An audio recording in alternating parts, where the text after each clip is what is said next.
Live from KSAT 12, the 6 o'clock news starts right now. A former San Antonio police officer in court today for the latest hearing in his case. Eric Rodriguez is charged with bribery, misuse of public information, and possession of child pornography. As Erica Hernandez explains, today's hearing led to the judge discovering a legal issue with the search warrant.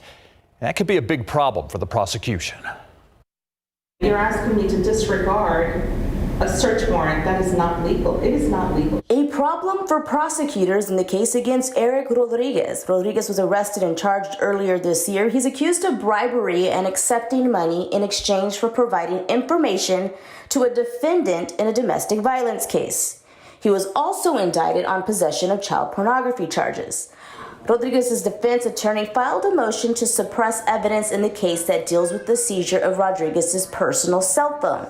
The problem, the search warrant obtained by police was signed by a magistrate judge who does not have the authority to do so. The prosecution tried explaining that a second search warrant was obtained, signed by a district judge, and that the phone wasn't searched until after that second warrant. We still have a right to search the phone if we get a subsequent warrant to cure that defect. Because as long as the cell phone wasn't searched. 226 District Judge Velia Mesa said the legality was still in question. I want to know legally how you overcome the fact that a judge without authority to issue a warrant for the search and seizure of a cellular device.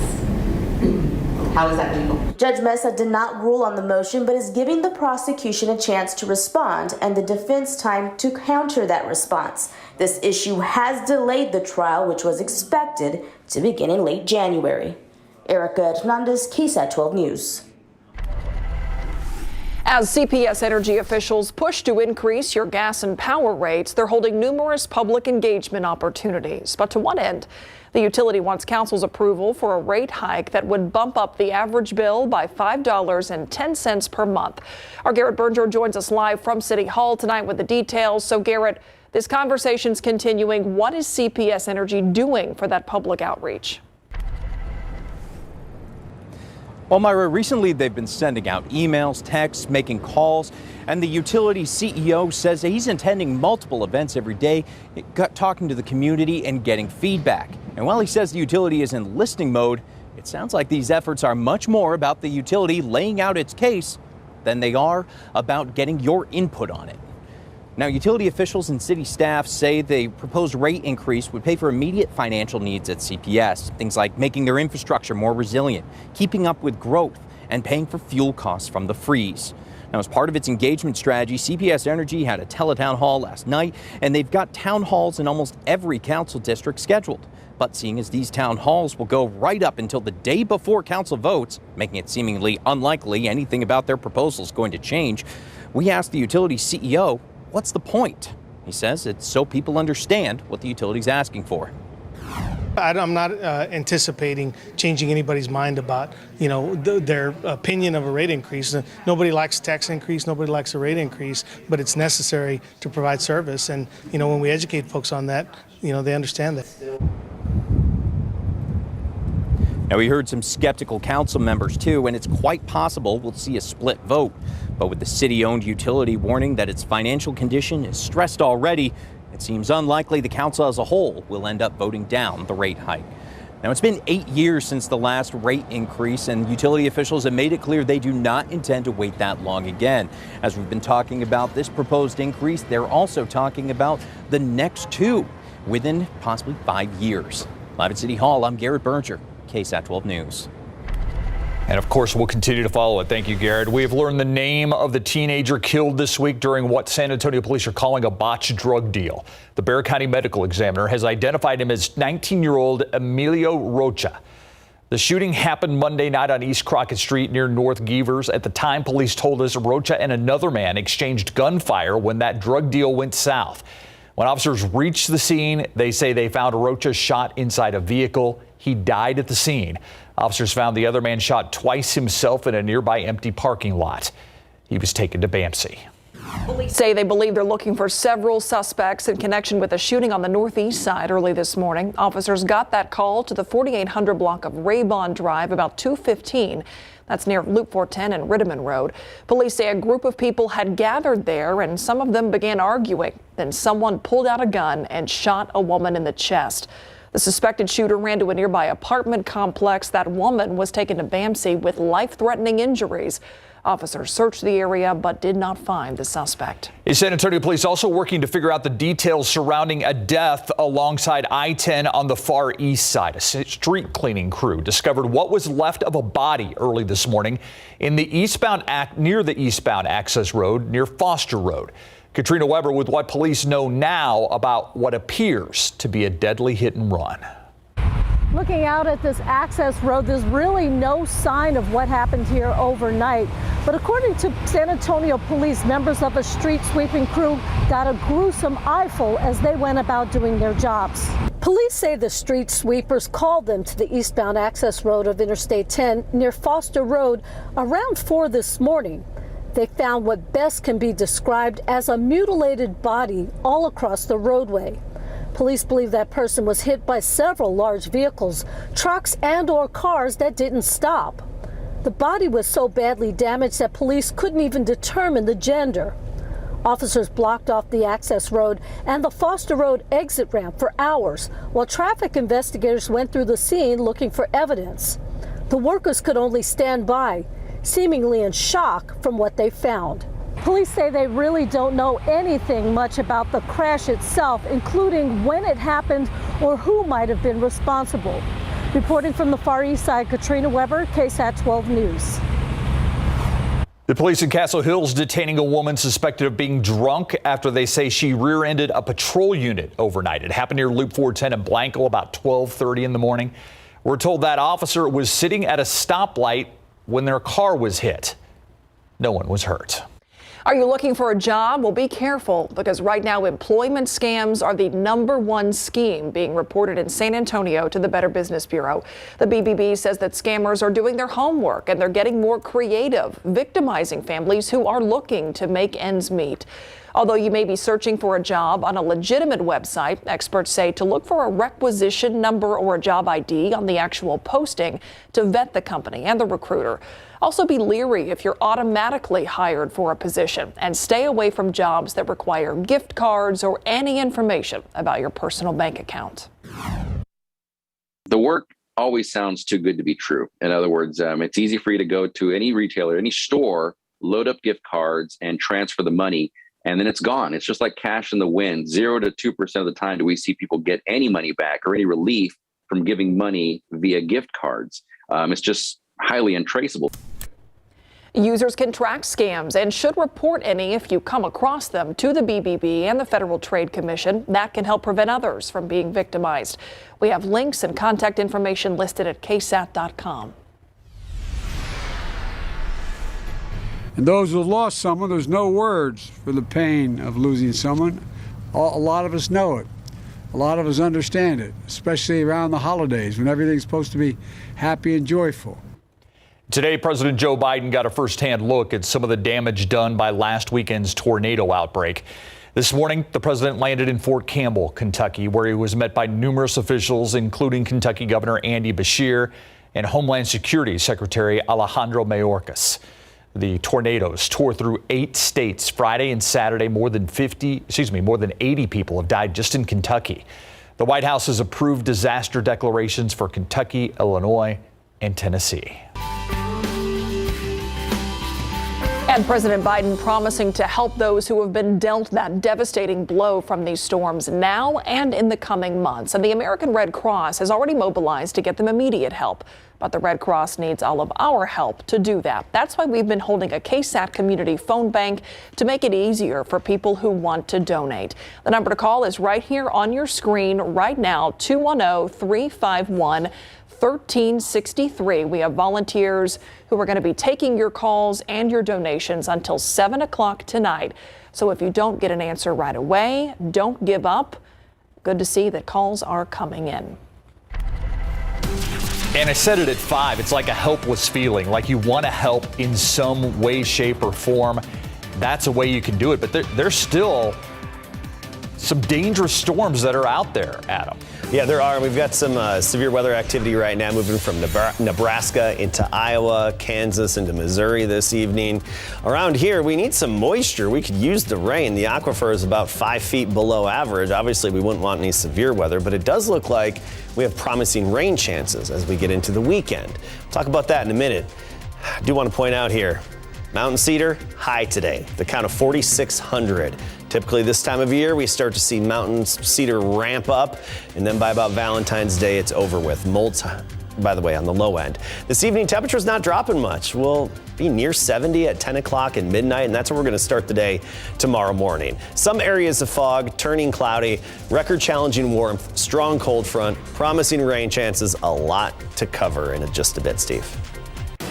Thank you, Adam. It's a law that's been on the books for a while now. Slow down and move over for first responders and road crews. But Texas still a leader in fatal accidents. What's being done now to get the word out? Coming up at 6. News around Texas now more than a month after that crowd surge tragedy in Houston. The stage at Astroworld is coming down. Crew members seen there today disconnecting the light fixtures and the wiring. On November 5th, that crowd stormed the stage during rapper Travis Scott's performance. 10 people died.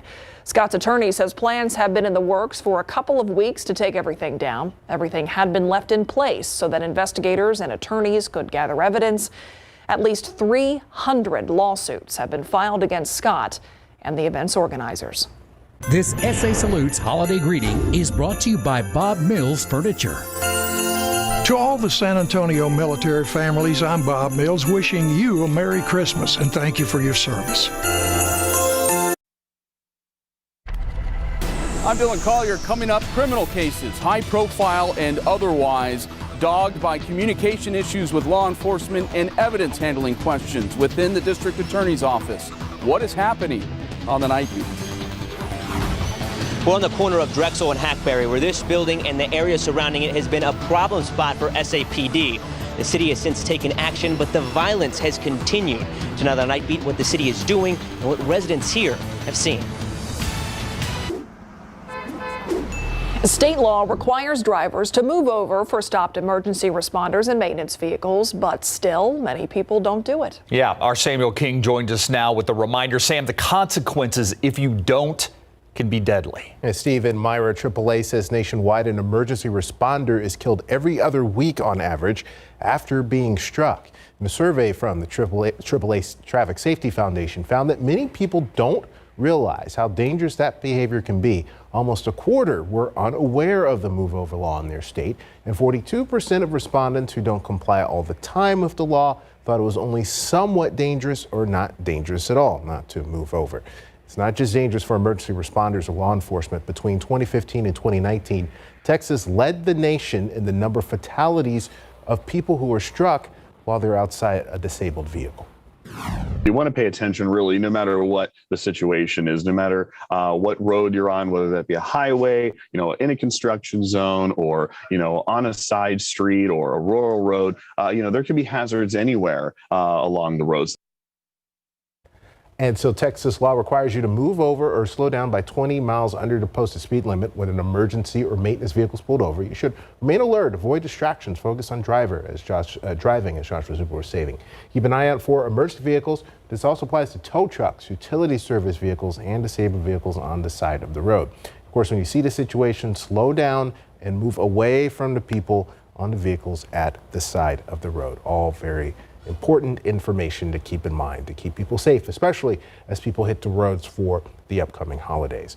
So taking a look at traffic this evening, some slow traffic on 35. This is 35 at Evans, as you can see here. It's often a trouble spot in evenings, and definitely 4 lanes of traffic slowed down. So let's take a look at the travel times on northeast side. So heading northbound, we're seeing more delays this evening. 48 minutes on Loop 410, heading from Loop 410 to New Braunfels on 35. 38 minutes southbound. Also some delays on 35 southbound coming into New Braunfels. So keep that in mind if you live north of there. Also watching a situation here on the northwest side. A crash had been reported I-10 at La Cantera Parkway, and you can see we're in the red here, so some delays on I-10. Also, we're seeing some delays on 1604 in that area too. So we know that's a busy area, and we're definitely seeing those delays tonight, and add a rollover crash on top of it. That's going to add to it. So if you're heading westbound on 1604 from I-10 to Bandera Road, 18 minutes, only 9 minutes the other way. And keep in mind there'll be some construction in that area tonight. That's 35 at Evans. Just taking a glance over here, not seeing many other problems in the area. But keep it in mind, it's been busy these past few nights as people were running errands, going out and about. So slow down and again, move over if you see a crash on the side of the road. You don't want to cause any more problems. Yeah, those videos you showed, Sam, they were close calls there. All right, let's talk about the weather. Caskey, you mentioned it. We need some moisture. If it's going to be cloudy like this, it'd be nice to get some rain out of it. Right, we had a few sprinkles today, a couple yesterday as well, especially east of San Antonio, but some real rain, beneficial rain is likely in the days ahead as we get into the upcoming weekend. First of all, I want to talk about today. We started at 69 degrees this morning. That is a record warm low temperature for the day. Then we topped out at 81 degrees, which is 4 degrees shy of the record for the day today. Hondo made it to 85, Pleasanton 86, Carrizo Springs 84, and Cotulla 88 degrees earlier this afternoon. You look at our high temperature trend. Tomorrow, Friday, will be right near 80 degrees, record challenging warmth. And then Saturday and Sunday, those afternoon temperatures plummet down into the lower 50s. So yes, a strong cold front is on the way, and it's going to have an impact on our weekend weather. Let's talk about temperatures first, and you look across our area, and we're in the 70s for the most part, still hanging on to the low 80s, Cotulla and Laredo. Meanwhile, New Braunfels 76, Rock Springs at 70, and Uvalde now at 76 degrees. Temperatures aren't going to fall off a whole lot tonight. We're anticipating upper 60s for most of us tomorrow morning, lower 60s as you get along the Rio Grande, Eagle Pass 62, even Rock Springs 62.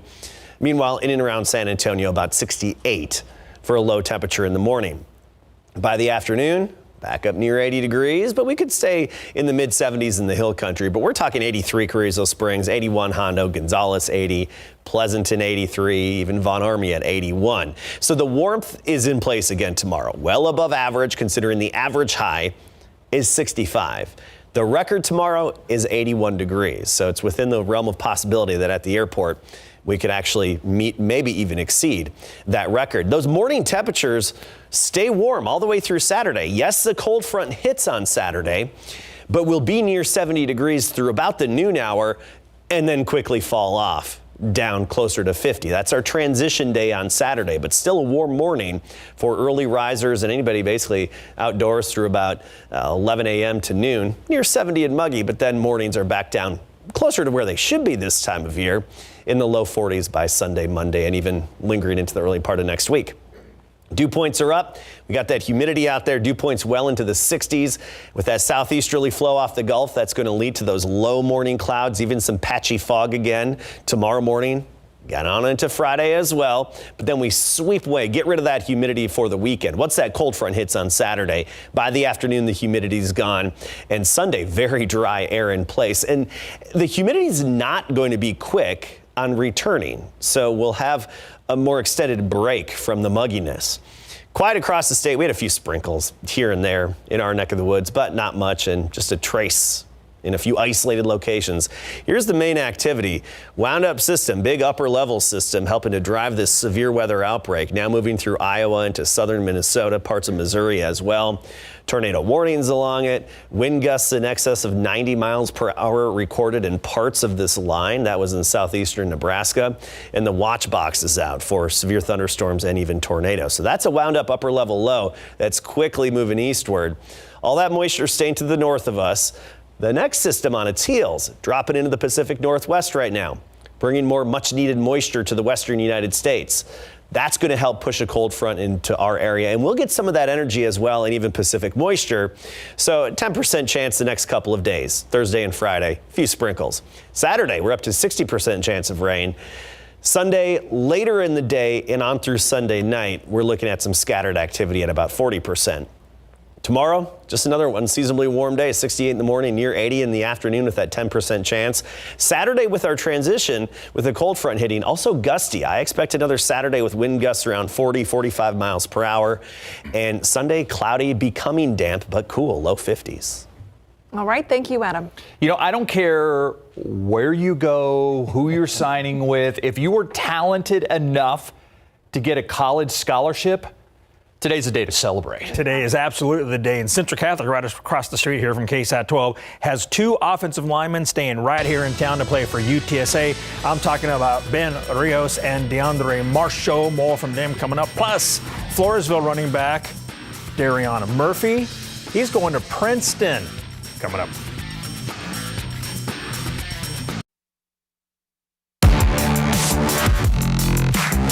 We start at Central Catholic High School, where early signing day saw Ben Rios and DeAndre Marshall both sign with UTSA. They are 2 of the absolute best offensive linemen in the area, and now the longtime friends will head to the next level to play football. I've been with him since middle school with DeAndre, and to say that I'm going to be with him in the next level, you know, it's surreal. So I always know I have someone, you know, there with me on the first day and, you know, for the next 4 or 5 years. I've been with Ben since 6th grade, and we've been talking about this since probably end of 8th grade, you know, talk about, man, it would be crazy if we went to the same college, you know, let's go D1 together. So, you know, it's a dream come. UTSA football added 13 student athletes today, 10 from the state of Texas. Let's take you to Floresville High School, where running back Darion Murphy made it official today, signing his NLI to join the Princeton Tigers. He makes running look easy, rushing for 1,777 yards or 24 touchdowns this season. Now he's set to join the Ivy League. Princeton, you know, it's more of a 40-year decision, you know, it's not a 4-year decision. So setting up me and my family for life, that was the main thing for me going to Princeton. It's truly a blessing, man. You know, us South Texas football players, there's a lot of talent, but not being able to get the recognition we want. So just being able to set the standard for a younger generation, that's the main focus. Southside High School quarterback Richard Torres will take his big right arm to the University of Nebraska. He signed his NLI with his family right by his side. His senior season was cut short due to injury. Still, he was all smiles knowing this is a big deal for the Southside community. It means a lot, really. The community too, my family, everybody in Southside. I'm just really doing it for them, and I'm just excited. Jets and Rockets linebacker Traylon Payne will continue his academic and football career at the University of Houston. Payne is fast and physical and enjoyed all the love he got at Judson High School this morning for his signing. It means a life changer, go to the next level, get to change my life and my family's life, everybody around me, so it feels great. Here's Monty Harris signing his NLI to attend Texas Southern University. He's 6'2", 190 pounds, and a 3-star recruit. After spending time here in town playing for Cornerstone Christian, he reclassified to class of 2022, transferring to St. Thomas More football. And I'll tell you what, he can definitely lock up a #1 receiver. If you need some last-minute gifts, how about some boxing tickets to Saturday's fights in the AT&T Center? DAZN and Golden Boy will have 3 title fights leading up to the main event, which features Mexican lefty Gilberto Sordo Ramirez. The 30-year-old veteran is undefeated and fighting for a chance to win a major belt in the light heavyweight division. He's recently told KSAT 12 Sports that he loves fighting in Texas for more than one reason. I like the crowd. People, they love me there. I love them, and I love that. Obviously, it's a lot of Mexican people, a lot of Latinos, and I love it. I love it. And plus, the steak always is good in Texas. And after the weigh-in, I want to get a tomahawk. Hey, after you make weight, you can eat whatever you want, and you can't go wrong with a tomahawk steak. Here's your fight night info. It is Saturday night at the AT&T Center. 3 title fights before the main event. Tickets available on Ticketmaster.com. I like that guy. I do too. I'm going out to get a tomahawk steak after I weigh in. I'm going to gain 5 pounds right after weighing in. Thanks, Larry. You got Our KSAT Q&A with Sheriff Javier Salazar is next. Deputy body cam footage, when it is released, how it is released, a big topic here in Bexar County, especially when it comes to the Commissioner's Court and Sheriff Javier Salazar. The sheriff actually joins us right now. And before we get into body cams, I want to talk about exactly why you're in a classroom, because I want to give a shout out for the fundraising that you guys did to provide some much needed supplies there. Well, we're at the Las Palmas Leadership School for girls over here in the Edgewood School District. What we did was my Bexar County Sheriff's Foundation. We actually purchased some uniforms for these young future leaders to use during their school week. And so we're at the event tonight where they unveiled it, did a little fashion show. Y'all had a crew out here. Great event, and we're very, very proud of the fact that the Bexar County Sheriff's Foundation was able to step up and give back to our community. So we'll have video of that to show off later. All right, let's talk about the issue at hand here, body cameras. Yesterday on the same segment, we talked to a commissioner who voted for this policy, 10 days to release footage in certain incidents. Talk about where you are on that policy, because you're looking at a different timeline, a longer one. Sure. Well, and let me just be clear. Commissioners actually they're not my supervisors, right? They're not my managers. So they can't really create policy for me.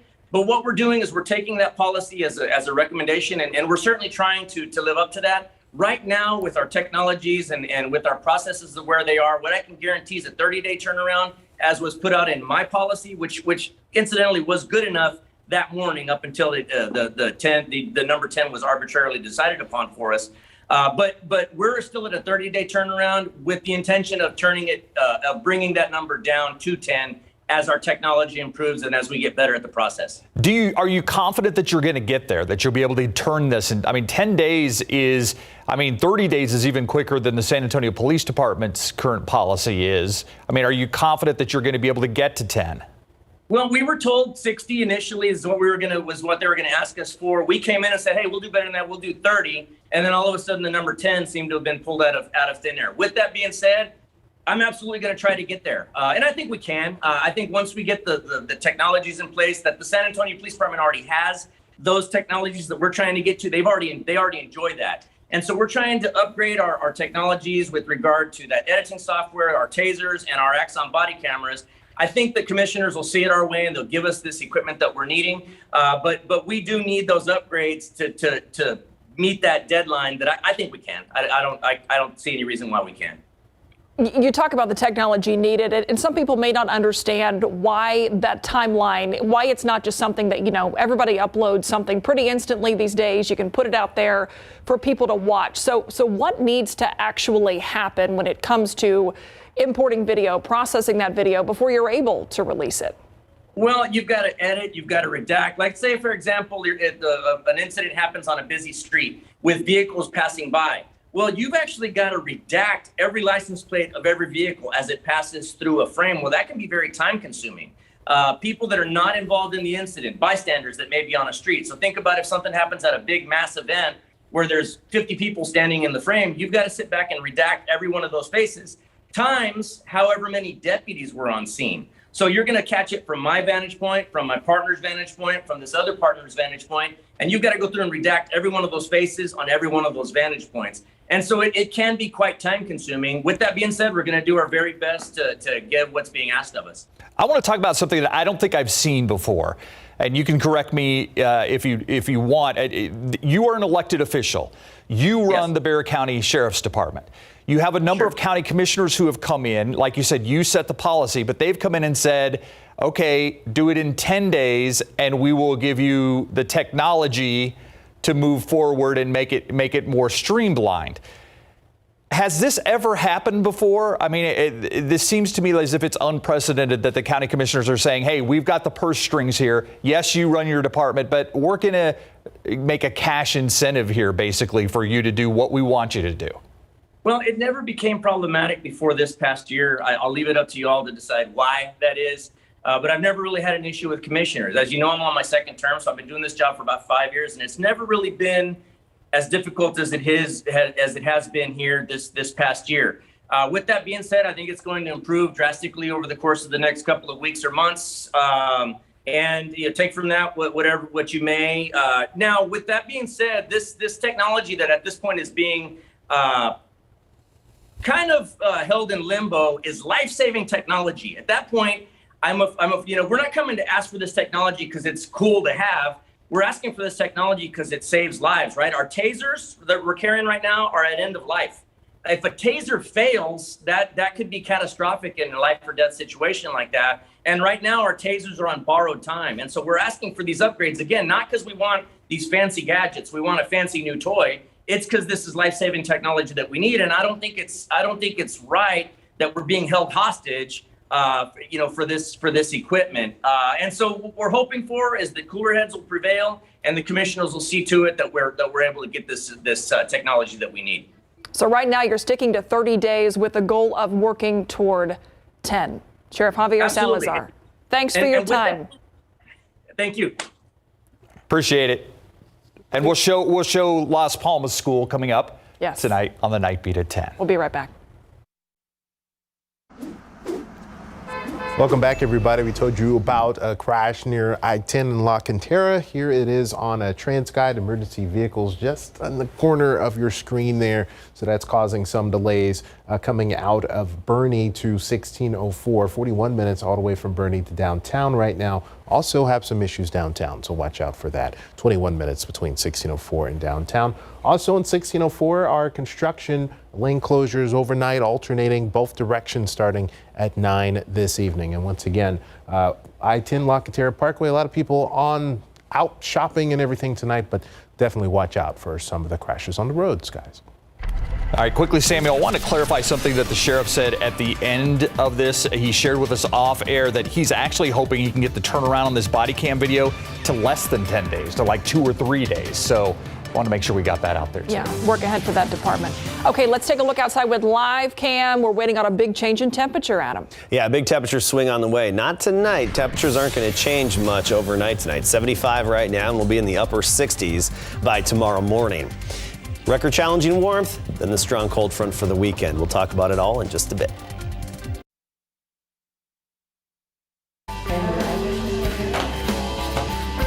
$25 feeds a person for a day. $50 feeds a person for a day and gives them shelter. That is where the money is going for our tornado relief phone bank today. We're joined by the Red Cross, the San Antonio branch of the Red Cross. But so if you donate tonight, how are you sure your money's going to make it to Kentucky, Illinois, some of the places affected? Excellent question. So what we've done is we've designated the fact that if you donate tonight and you say I want to go towards the Midwest, go towards the tornado victims, all that money goes directly there. It gets funneled there directly. It does not get dispersed out. It is direct. Yeah, that's a guarantee. Guarantee. Because that's what people are going to want to know, and that's what people have been asking me throughout the state. This is a way that you can help. This is a way that you can make a difference. They're going to be here until 7 o'clock, so you've got about 16 minutes left.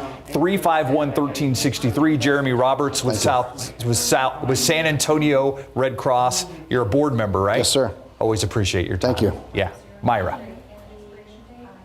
All right, thanks, Steve.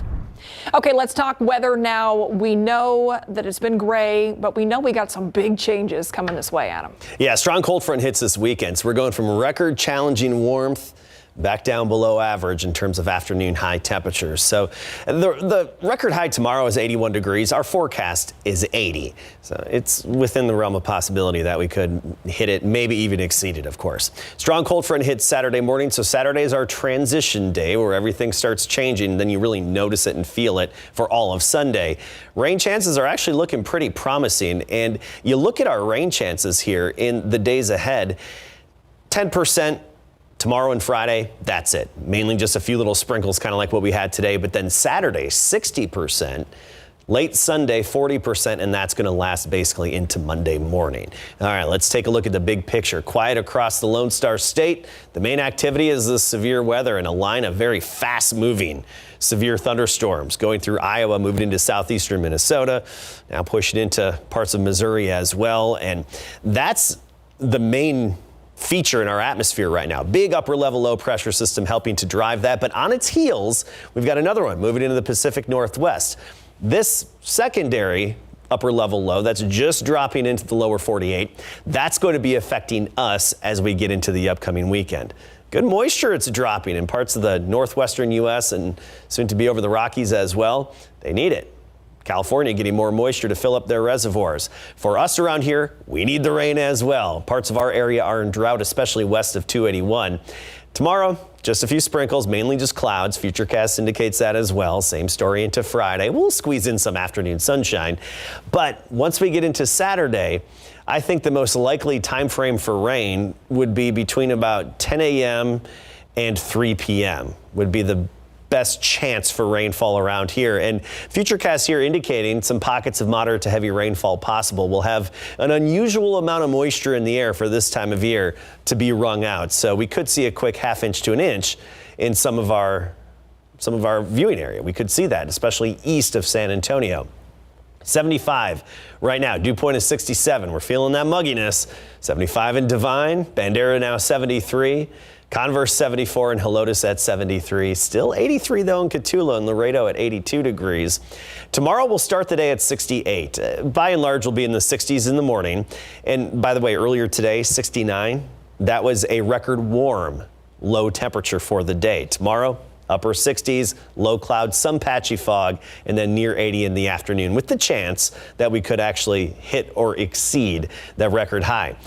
More specifically, though, even warmer in Cotulla, 87. Laredo, though, 88 for the high temperature tomorrow. And we could see 90 degrees in some locations farther south of San Antonio, especially if we get a little extra sunlight and we get rid of those morning clouds sooner than anticipated. But Castroville, 81 tomorrow, Stone Oak about 78 for the high. Friday, we do it all over again. Very similar. Morning low clouds, a little bit of afternoon sun, highs near 80 and humid. Saturday's the transition day. Actually, I think the first part of Saturday through about 11 a.m. or noon will be 70 degrees. But then by the afternoon, temperature falls off and we're down in the lower 50s. Scattered showers, a few thunderstorms likely. Wind gusts up to 40, 45 miles per hour. If you have an outdoor event, holiday party, Christmas party, Saturday evening, the wind is going to be a factor. Well, I wanted to ask you a question on the timing of Friday into Saturday. Like, when are we going to start seeing that 30-degree drop-off? Not until Saturday afternoon, shortly after the noon hour. Y'all know what Saturday is, don't you? Saturday? Candy making day. Yes! Do we get some again? If you're good. Oh, okay. Somebody's excited about the peanut brittle. I love the peanut That's brittle. all I'm saying. So That's good. the main event. That is. Coming up Saturday. We'll be right back. Here's today's in case you missed it. This morning, a woman is shot in the chest after an argument escalates into a shooting on the northeast side. Police say the victim was arguing with someone when she was shot. The woman in her 30s was taken to the hospital in critical condition. Investigators are still looking for a male suspect. So volunteers are here getting ready. Technically, it doesn't open until 10 a.m. for people to get their vaccines, get their boosters. Right now, guys, so far this morning, only seen one person. We still need to see more traction with people that have not been vaccinated yet. San Antonio overall 64%. We'd really like to see those numbers come up so that we can keep everybody safe during this holiday season. SAPD saying a man noticed that body around 11 last night in a drainage ditch on Calabria Road. Police do not know how she got there, but say it appears she had been there a while. The woman, believed to be in her 30s or 40s, the Bexar County Medical Examiner's Office is still working on the cause of death. I'm here with Jeremy Roberts with the San Antonio Red Cross. The number to call, 210-351-1363. This is an urgent need on the ground in a lot of these states. Kentucky, obviously the most hardest hit of them. Talk about what you are doing right now and what kind of donations you're asking for. So what we've done is we've already set up shelters and centers within each of the 4 states that have been affected. We have about 320 people on site right now working. We have more people coming in from different states. What we're currently doing is working with the people that are hit the hardest and the people that are suffering the most. And we're asking for our financial donations, money donations, so we can use our supply chain to be able to buy and give them those services immediately.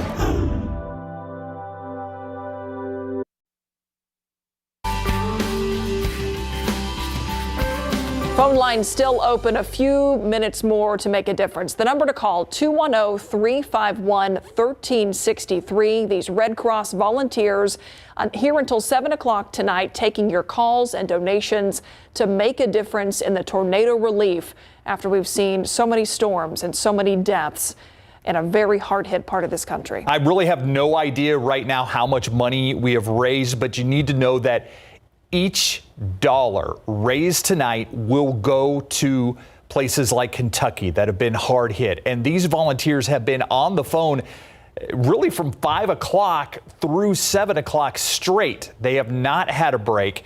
I think that is a great sign, and I think it shows just how generous San Antonians and South Texans are when it comes to helping fellow Americans. And you can see that the phone lines are tied up right now. So if you want to make a donation, but you can't get through by 7 o'clock, you can go online to redcross.org/donate. And Steve, I believe we learned earlier that $5, just $5 could make a big difference in this relief fund. Just $25, you feed someone for a day. Wow. Breakfast, lunch, dinner. $50, you feed someone for a day and you give them shelter. So it doesn't take a lot to make a difference. Mm-hmm.